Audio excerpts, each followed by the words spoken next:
राजस्थान राज्य में स्थित जयपुर का हवा महल न कि अपने फोक खूबसूरती वास्तुकला के लिए जाना जाता है, बल्कि ये हिंदू राजपूत शिल्प का एक बेहतरीन नमूना है। जयपुर आने वाले ज़्यादातर पर्यटकों को ऐसा लगता है कि हवा महल महज एक दीवार ही है, लेकिन मैं आपको बताऊंगा कि इस महल में 5 मंजिल हैं, जिनमें अनेक कमरे बने हुए हैं और कुल मिलाकर महल के प्रांगण में 953 खिड़कियाँ बनी हुई हैं। इनमें से 365 खिड़कियाँ हवा महल में ही हैं। इसके अलावा इस महल में छोटी चौपर से बड़ी चौपर तक लगभग आधा किलोमीटर का एक लंबा सुंदर सा गलियारा भी बना हुआ है। शहर की बाकी इमारतों की सजावट को ध्यान में रखते हुए लाल व गुलाबी रंग के बलुआ पत्थरों से बने इस महल का रंग जयपुर को दी गई गुलाबी नगरी, मतलब ये पिंक सिटी की उपाधि के लिए एक पूर्ण प्रमाण है। सन 1799 में महाराजा सवाई प्रताप सिंह द्वारा निर्मित ये महल पर्यटकों द्वारा जयपुर की सबसे पसंदीदा इमारतों में से एक है और इसको खास तौर पर रानियों के लिए बनवाया गया था। जब भी जयपुर में कोई पर्व त्यौहार व कार्यक्रम का आयोजन किया जाता था तो रानियां यहाँ बनी खिड़कियों से झांककर उसका आनंद लिया करती थीं। 87 फीट ऊंचे 5 मंजिला पर जब भी सूरज की रोशनी पड़ती है तो इसके अलग अलग हिस्सों में रंग बिरंगे रोशनी से जगमा उठते हैं। यहाँ पर बने कमरों को अलग अलग मंदिरों के नामों से जाना जाता है। महाराजा सवाई प्रताप सिंह श्री कृष्ण भगवान के बहुत बड़े भक्त थे, इसीलिए आप देखेंगे कि बाहर की ओर से इस हवा महल को मुकुट के आकार जैसा बनाया गया है। इस महल की तीसरी मंजिल पर विचित्र मंदिर को श्री कृष्ण की पूजा याचना के लिए बनाया गया था, जहाँ पर श्री कृष्ण भगवान के लिए एक झूला लगाकर उनको प्रतिदिन झुलाया जाता था। तो ऐसे ही बहुत सारे रोचक तथ्य हवा महल के हर भाग से जुड़े हुए हैं। इसके बारे में हम इस वीडियो में विस्तार पूर्वक बताएंगे। हेलो दोस्तों, कैसे हैं आप सब? एक बार फिर से स्वागत करता हूं अपने YouTube चैनल में। आज हम आपको लेकर जाने वाले हैं राजपूत शिल्प कला से बनाए गए जयपुर में एक बेहद खूबसूरत हवा महल में। इसके इतिहास व वास्तुकला से जुड़ी सारी जानकारी मैं आपको इस वीडियो में दूंगा। तो हवा महल राजस्थान की राजधानी जयपुर में स्थित है और यहाँ पहुँचने के लिए सबसे पहले जयपुर शहर तक बस, ट्रेन या हवाई यात्रा करके पहुँच सकते हैं। इस महल की दूरी जयपुर रेलवे स्टेशन से 5 किलोमीटर और जयपुर एयरपोर्ट से लगभग 12 किलोमीटर की है। आसपास के लोग अपनी निजी वाहन से जयपुर तक पहुंच सकते हैं। जयपुर शहर में पब्लिक ट्रांसपोर्ट काफ़ी अच्छा है और आप यहां भी लोकल बस या ऑटो रिक्शा की सवारी करके हवा महल तक आसानी से पहुंच सकते हैं। तो आइए इस खूबसूरत हवा महल के अंदर प्रवेश करते हैं और इस बारे में विस्तार पूर्वक जानते हैं। इस महल की वास्तु योजना लालचंद उस्ताद द्वारा बनाई गई थी और इसका निर्माण 1799 में राजा सवाई प्रताप सिंह के शासनकाल में करवाया गया था। महाराजा सवाई प्रताप सिंह जी श्री कृष्ण के बहुत बड़े भक्त थे। इसी कारण से अगर आप इस महल को बाहर से देखेंगे तो आपको ये मुकुट जैसा नजर आएगा।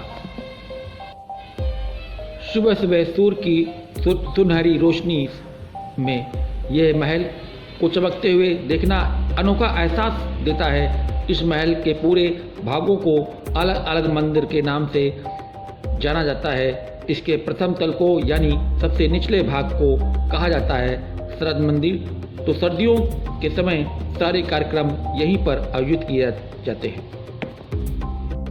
द्वितीय तल यानी इस मंजिल पर है रतन मंदिर, जिसे राजा महाराजा के द्वारा हीरे जवाहरातों की प्रदर्शनी लगाई जाती थी।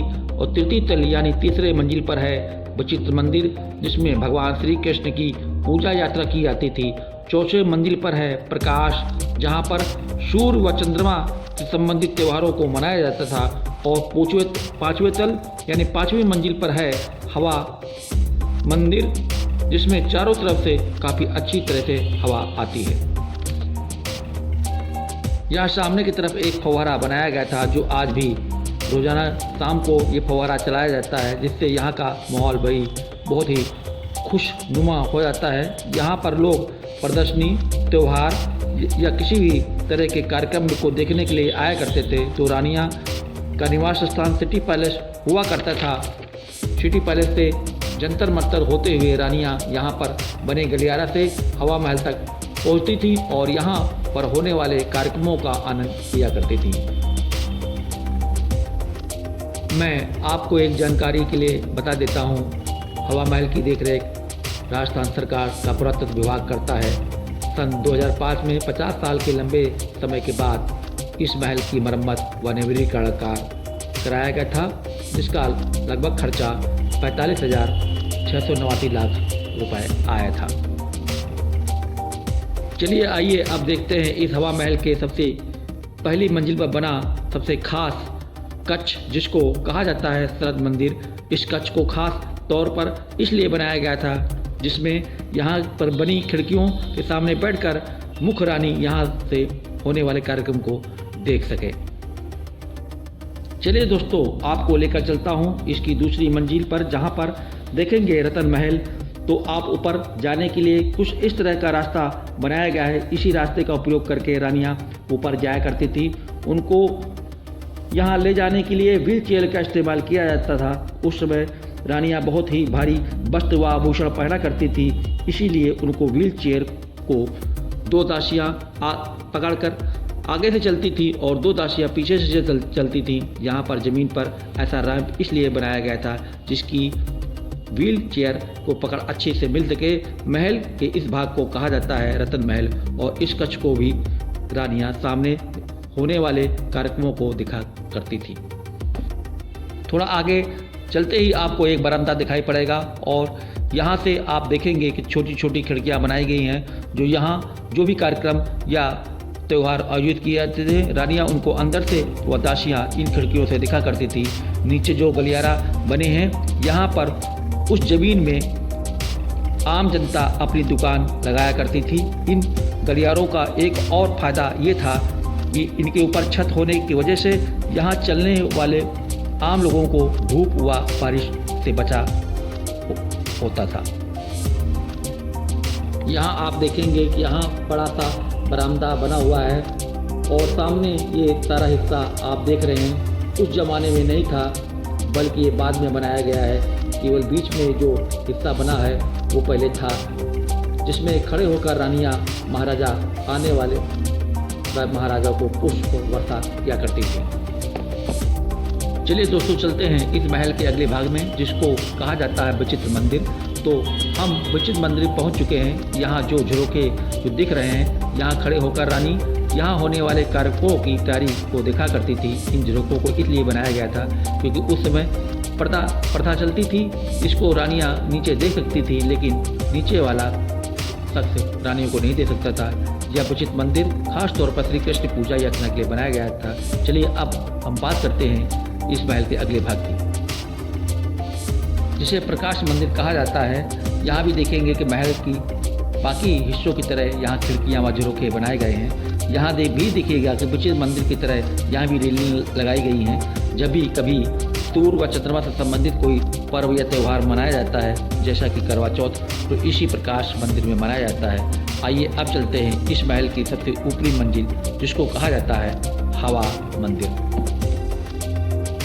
तो यहाँ जाने के लिए इस तरह से सकरी सीढ़ियाँ बनी हुई हैं, जैसा कि आप देख रहे हैं। हवा महल मंदिर में मंदिर छत के ऊपर बना हुआ है। यहाँ पर चारों ओर से काफ़ी अच्छी हवा आती है। तो उस ज़माने में रानियाँ इस जगह पर ताज़ी व ठंडी हवा खाने के लिए आया करती थी। सामने जो आपको इमारत दिखाई पड़ रही है वो सिटी पैलेस है, जहाँ पर आज भी जयपुर के राजा रहा करते हैं। उसी बगल में आपको जंतर मंतर दिखाई पड़ रहा है। बंगाल के रहने वाले विद्याधर भट्टाचार्य ने जयपुर शहर के आर्किटेक्चर व प्लानिंग की थी। यहाँ पर सामने की ओर देखें कि दुकान के सामने दुकान है, गली के सामने गली है और मकान के सामने मकान बने हुए हैं। तो यहाँ पूरे शहर में आपको देखेंगे कि एक ही तरह के डिज़ाइन नज़र आएगा। जिस रंग का इस्तेमाल यहाँ किया गया है इसको कहा जाता है कि टेराकोटा कलर। इसका उस समय डिक्शनरी में कहीं भी नाम नहीं था। उस समय ब्रिटेन की रानी विक्टोरिया के बेटे प्रिंस अल्बर्ट एडवर्ड को गवर्नर बनाया गया था, उस समय राजा राम सिंह ने उनके स्वागत में पूरे जयपुर शहर को गुलाबी रंग से मिलते जुलते टेराकोटा कलर से रंग दिया था और तभी से इस शहर का नाम गुलाबी शहर यानी पिंक सिटी पड़ गया। तो दोस्तों, ये था जयपुर शहर की बना ऐतिहासिक व खूबसूरत हवा महल और इससे जुड़ा रोचक इतिहास व जानकारी। अगर आपको मेरा ये वीडियो पसंद आया हो तो इसको लाइक व शेयर करना न भूलिएगा। अगर आप मेरे नए चैनल पर नए आए हों तो उसको सब्सक्राइब जरूर कर लीजिएगा। आपका बहुत बहुत धन्यवाद। आपकी यात्रा मंगलमय हो, आपका दिन शुभ हो।